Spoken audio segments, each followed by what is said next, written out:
What is up guys, Jarv here, back today jumping into Destiny 2. We are back with a This Week in Destiny, so if you want to find out everything you need to know about the Epilogue, what activities are in rotation, and more importantly what Tess has available for Bright Dust this week, then be sure to stick around and enjoy the video. If you do enjoy the video, be sure to leave a comment and rating down below, and remember to subscribe for more Destiny 2 content. Just over 80% of the viewers on the channel aren't currently subscribed, so be sure to hit that red button and ring that bell to make sure you don't miss an update. But without further delay guys, let's jump into the video.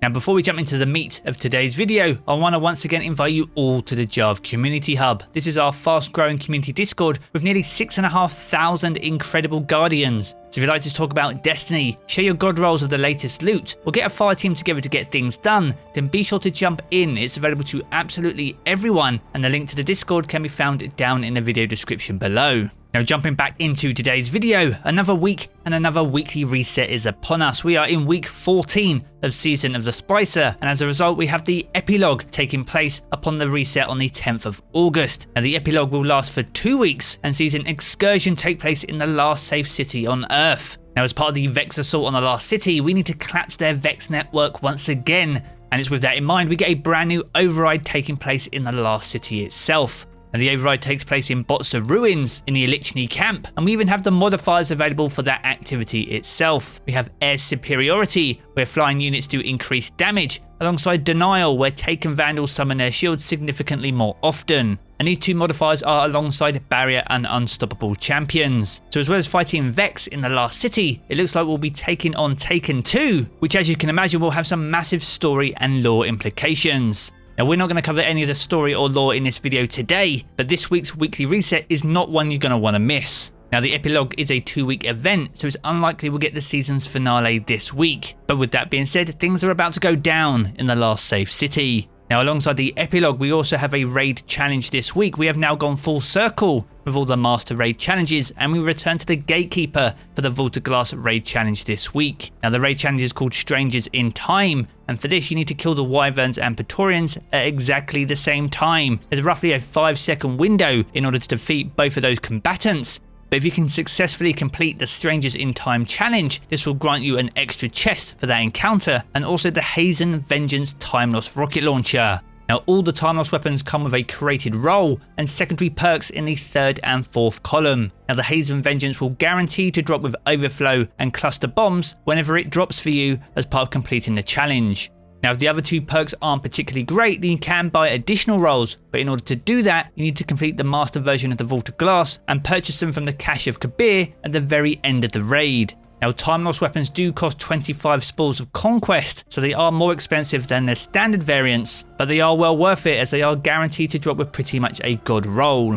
Now moving on to the activities this week. Now the override, according to rotation, would normally rotate around to the moon. However, with the Epilogue and the last city now having an override upon the weekly reset, this could change as a result of story and narrative implications. But regardless of where the override takes place, make sure to visit the Helm to pick up the quest, so whether that be Path of the Splicer or the As Prophesied quest, and jump into override to get those quests underway. Now Tuesday's reset will see Momentum Control return as a Crucible rotator this week, so if you're still working on some of the seasonal challenges from earlier in the season for your Valor ranks, then be sure to jump into Momentum Control this week to get some easy Valor ranks underway. Now as for the Nightfall this week, this will be the Insight Terminus, so we return to NEXUS for the Nightfall upon this week's weekly reset. Now alongside the return of Insight Terminus, we also see the Hung Jury return as a Nightfall exclusive reward. So if you're chasing down a good roll either for the normal version or even the Adept version, if you're jumping into Grandmasters this week, then the Hung Jury is once again available to farm out those god rolls.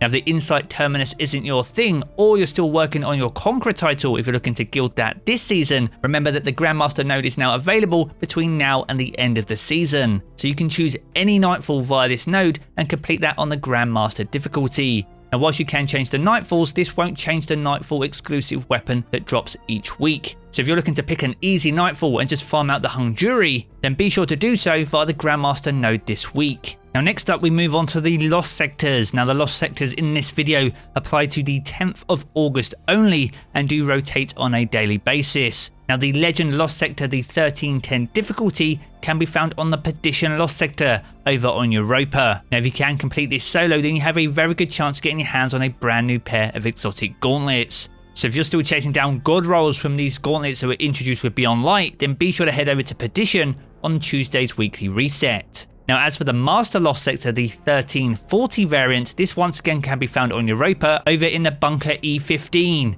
Now, as with all Legend or Master Lost Sectors, if you can complete this solo, then this Lost Sector has a good chance to offer you some exotic boots. So if you're still seeking out some of the newer exotics that were introduced this season for any of your Guardians, then be sure to head over to the Bunker E15 to get your chance. Now, if we head over to Europa, the Eclipse Zone for this week can be found over in the Cadmus Ridge region. So if you're working on your augments from Beyond Light, then be sure to head over there to get those done. Now, as for the Empire Hunt, a great source of pinnacle gear if you can complete the Master variant at 1340 will be the Technocrat this week. So as always guys, be sure not to sleep on the Empire Hunts, they are an easy source of powerful loot. Now, as well as the Technocrat Empire Hunt, we also have a brand new Exo challenge. This week's one is Simulation Safeguard. Now, this is one of the shorter Exo challenges in the rotation, and much like the Empire Hunt, is a fantastic source of easy pinnacle loot. Now, as for seasonal challenges, we are in week 14 of Season of the Splicer. Now, there are no new weekly seasonal challenges this week. Season of the Splicer only had 10 weeks worth of seasonal challenges. However, with that being said, it's a fantastic opportunity to go back over previous weeks to make sure you finished any outstanding seasonal challenges that you may have either left or missed or been putting off until later in the season.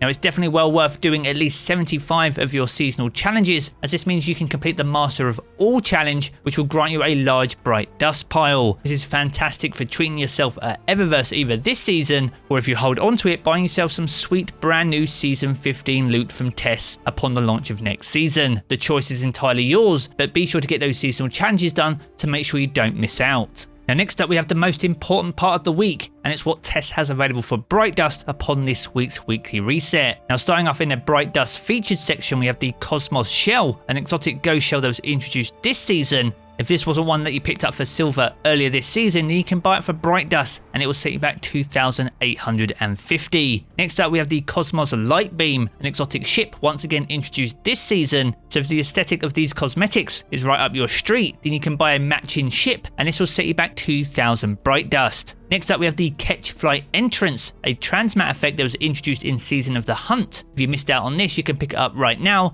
for 450 Bright Dust. Next up, we have the Jacarina, a legendary shader that was introduced in Season of Arrivals. This is a much requested and very popular shader, and whilst it is black on most pieces of armor, you can clearly see that is not the case right here on my Hunter. It's definitely a shader you don't want to miss, so be sure to pick it up for 300 Bright Dust. Now, over in the main Bright Dust page, we have Threatening Stance, an exotic emote introduced in Season of the Hunt. If you missed out on this once again, you can purchase it for 3,250 Bright Dust this week. Next up, we have the Aoki Fast Ghost Shell. Now, this was available for 600 silver, so if you want to save your pennies, then you can pick it up for Bright Dust, and it will cost you 2,850 this time around. Next, we have the VG-17 Flying Fortress, probably one of the biggest exotic ships available in the game. This was introduced back in Season of Arrivals, so if you want to pick this one up, this will set you back 2,000 Bright Dust. Next up, we have the Universal Armor Ornaments. Now, these will vary depending on the class that you load in on, but all of the Universal Armor Ornaments are helmets this week. So if you've been collecting the seasonal ornaments using Bright Dust throughout the entire season, then this week's your chance to finally get your hands on the helmet. And as with all Universal Armor items, each one will set you back 1,200 Bright Dust. Next up, we have the No Signal Legendary Emote, a new one introduced this season. So if you're like me and struggle for signal most of the time, then you can buy an emote to represent that in-game,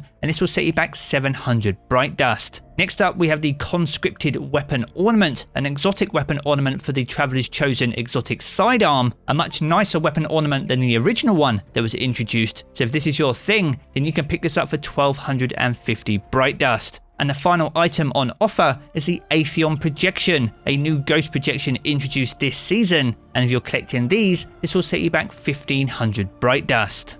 So there we have it, guys, a good look at this week in Destiny. If you've enjoyed this video, be sure to check out one of the 2 videos you see here in these cards for more Destiny content. And if you want to keep up to date with everything to do with Destiny 2, then remember to subscribe as well. I'm going to jump back into the game as always, guys, and I will catch you all again very soon.